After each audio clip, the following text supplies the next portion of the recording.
ஹாய்ங்க. இன்னைக்கு வெள்ளரிக்காய் சட்னி எப்படி செய்கிறதுன்னு பார்க்கலாங்களா? வாங்க. ஒரு கடாய் எடுத்துக்கோங்க. கொஞ்சமாக எண்ணெய் விட்டுக்கோங்க. அதில் கடலைப்பருப்பு, உளுந்து கொஞ்சமாக சேர்த்திக்கோங்க. அது நல்லா கொஞ்சம் வதக்கிக்கோங்க. 5, 6 பல்லு பூண்டு எடுத்துக்கோங்க. 2 துண்டு இஞ்சி எடுத்துக்கோங்க. கொஞ்சமாக புளியும் சேர்த்திக்கோங்க. நல்லா கலந்து விடுங்க. ஒரு 2 இனுக்கு கருவேப்பிலை தழையும் போட்டுக்கோங்க. நல்லா வதக்கி விட்டு 1 நிமிஷம் ஆகிற அளவுக்கு நல்லா வதக்கி விடுங்க.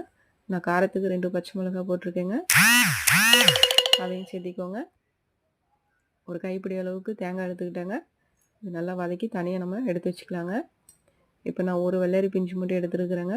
அதை நல்லா சுத்தமாக கழுவி எடுத்துக்கோங்க. இந்த மாதிரி நீங்கள் ஸ்லைஸாக கட் பண்ணி எடுத்துக்கோங்க. இது நம்ம எண்ணெயில் வதக்கக்கூடாதுங்க. இது நம்ம பச்சையாக தாங்க அரைக்கணும்.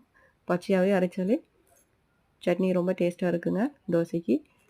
நம்ம இதை சின்னதாக கட் பண்ணி தனியாக எடுத்து வச்சுக்கலாங்க. இப்போ மிக்ஸி ஜாரில் ரெண்டையுமே போட்டுக்கலாங்க. கொஞ்சமாக கொத்தமல்லி தலையும் போட்டுக்கலாங்க. தேவைக்கு உப்பு கொஞ்சம் சேர்த்திக்கோங்க. இதை இப்போ நம்ம அரைச்சி கொண்டு வந்துடலாங்க. அரைச்சாச்சுங்க. இதில் உப்பு காரம் கரெக்டாக இருக்கான்னு செக் பண்ணி பார்த்துடலாங்களா? ரெண்டுமே இப்போ கரெக்டாக இருக்குங்க. இது நான் தாளிப்பு போடலிங்க. உங்களுக்கு விருப்பம்னா நீங்கள் தாளிப்பு போட்டுக்கலாங்க. ஒரு தோசை ஒன்று ஊற்றிக்கலாங்க. இப்போ அதுக்கு முன்னாடி கருவேப்பிலை தழை பொடி செஞ்சு வச்சுருந்தேன் இல்லைங்களா? அதை இது மேலே தூவி விட்டுக்கலாங்க. ரொம்ப டேஸ்ட்டாக இருக்குங்க. கொஞ்சம் மேலே எண்ணெய் போட்டுக்கலாங்க. இப்போ தோசைக்கு சட்னி ரொம்ப சூப்பராக இருக்கும்.